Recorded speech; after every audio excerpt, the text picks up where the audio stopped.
দেখেন, রবীন্দ্রনাথ ঠাকুরের যিনি নোবেল পেয়েছিলেন,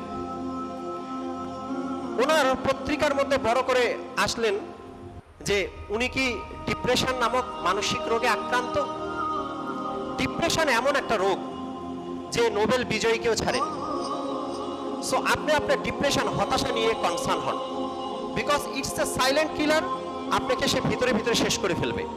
এই যে চিত্রটা দেখতেছেন, দেখেন এখানে একটা দরজা আছে এবং পুরো গ্রাউন্ডটা হচ্ছে একটা মরুভূমি। এই মরুভূমির উপরে আল্লাহ তাআলা দুইটা ঘটনা বর্ণনা করছেন। একটা হচ্ছে ইসমাইল আলাইহিস সালামের ঘটনা।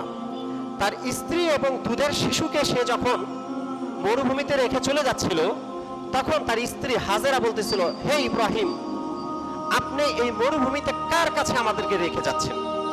ইব্রাহিম আলাইহিস সালাম কোনো উত্তর দেননি। এরপর হাজেরা আবার প্রশ্ন করলেন, হে ইব্রাহিম, আপনার রব কি আপনাকে এটা করার আদেশ দিয়েছে? তখন ইব্রাহিম আলাইহিস সালাম বলছে, হ্যাঁ। তখন হাজেরা বলছে, তাহলে আপনার রব আমাদেরকে পরিত্যাগ করবে না। যখন সেই সমস্ত মরুভূমির মধ্যে কেউ ছিল না, তখন সে তার রবের উপর বিলিভ করছে। এবং দেখেন রব কি করছেন, রব কোরআনের মধ্যে আয়াত নাজিল করছেন, বান্দা আমি তো তোমাকে পরিত্যাগ করিনি। এবং বিবি হাজেরার উপর 5টা ক্ষতি এসেছিল। একটা হচ্ছে ক্ষুধা, একটা হচ্ছে ফলের অভাব, জীবনের নিরাপত্তা, সম্পদের অভাব, প্রাণহানি। এই 5টা ক্ষতিকে আল্লাহ তাআলা তুলে নিলেন শুধুমাত্র রবের উপর বিলিভ করার জন্য।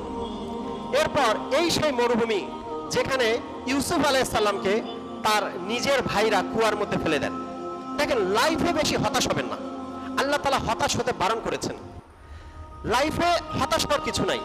ইউসুফ আলাইহিস সালাম যদি চিন্তা করতেন, এই মরুভূমির মধ্যে আমি কুয়ার মধ্যে পড়ে গেছি, আল্লাহ আমার কি হবে, তাহলে ইউসুফ আলাইহিস সালামকে আল্লাহ তাআলা ইজিপ্টের বাদশা বানাইতেন না। সেজন্য আল্লাহর উপর ভরসা রাখেন এবং নিজের মনের যত্ন নিন।